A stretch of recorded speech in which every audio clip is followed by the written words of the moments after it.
bien à l'écoute de Laïkino avec Jonathan, la chronique cinématographique de l'Union des familles laïques. Nous retrouvons Alain qui aujourd'hui va vous faire part de 3 films américains peu connus qui seraient en France classés dans la catégorie art et essai. Il s'agit de 7h58 ce matin-là, Grace in Gone et Two Lovers. Alors Alain, titillez nos pupilles. Eh oui, bonjour Jonathan, amis cinéphiles, bonjour. Oui, je voudrais vous présenter aujourd'hui 3 films américains, peu ou pas assez connus à mon goût, mais qui dans des genres très différents vont vous emporter, j'en suis sûr. Leur lien, pratiquement de la même année, 2007-2008, mais surtout encore et encore la famille. Ces films n'ont pas eu l'audience méritée et de plus, ils sont rares à la télévision. Pourquoi ? Mystère. Et pourtant, ils revisitent avec brio les grandes tragédies classiques. Le premier est un film du grand réalisateur Sidney Lumet et s'intitule 7h58 ce matin-là. Ce réalisateur ne vous est pas inconnu. Il a réalisé il y a plusieurs années 12 hommes en colère et Un après-midi de chien. Pour vous mettre en appétit, sans rien dévoiler de ce thriller palpitant, je vous dirai juste qu'il s'agit d'un cambriolage apparemment banal qui va faire voler en éclats une famille.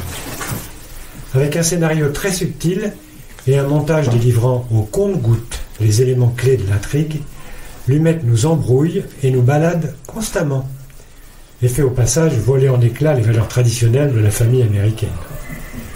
Vous allez vous régaler.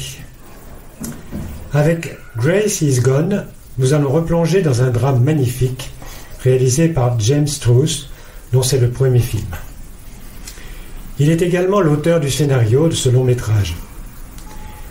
Le conflit en Irak ne cessait à l'époque, nous sommes dans les années 2008, de hanter la conscience des cinéastes américains, comme la guerre du Vietnam l'avait fait dans les années 70. Un père de 2 fillettes apprend la mort de son épouse, soldate en Irak.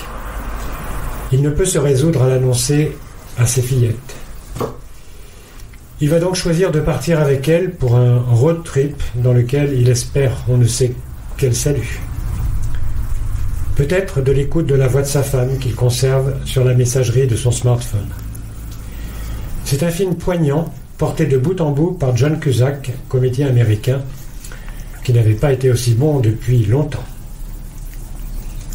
James Gray, immense cinéaste américain, nous a livré de magnifiques films noirs, La nuit nous appartient, The Yards, Little Odessa, dont la famille, l'amour, l'honneur forment la trame profonde.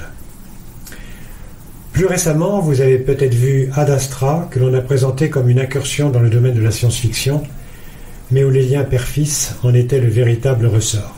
Tiens, il me revient un souvenir, juste une petite anecdote personnelle. J'avais découvert ce réalisateur lors d'une séance à la Cinémathèque du Forum des Halles. C'était pour La nuit nous appartient, en version originale bien sûr.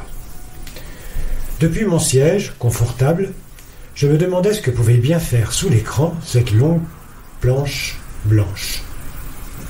Au moment de la projection, je m'aperçus que les sous-titres français s'y inscrivaient, ne dénaturant aucunement l'image. Quel respect pour le travail du cinéaste. Lorsque nous pourrons retourner en salle, je vous invite à vous rendre dans cette cinémathèque où 1000 plaisirs vous attendent. Mais revenons à nos moutons.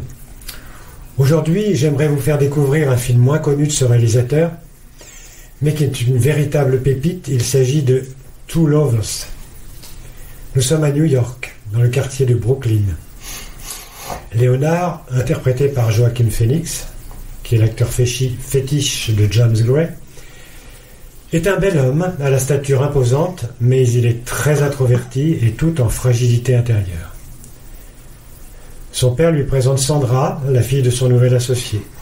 Leur union semble évidente et Léonard n'y est pas complètement indifférent.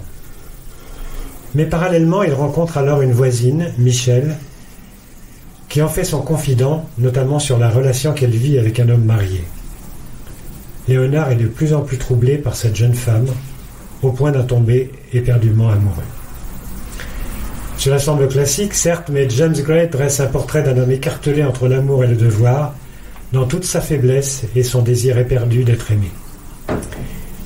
C'est un très beau film, je pense qu'il vous marquera, je le crois.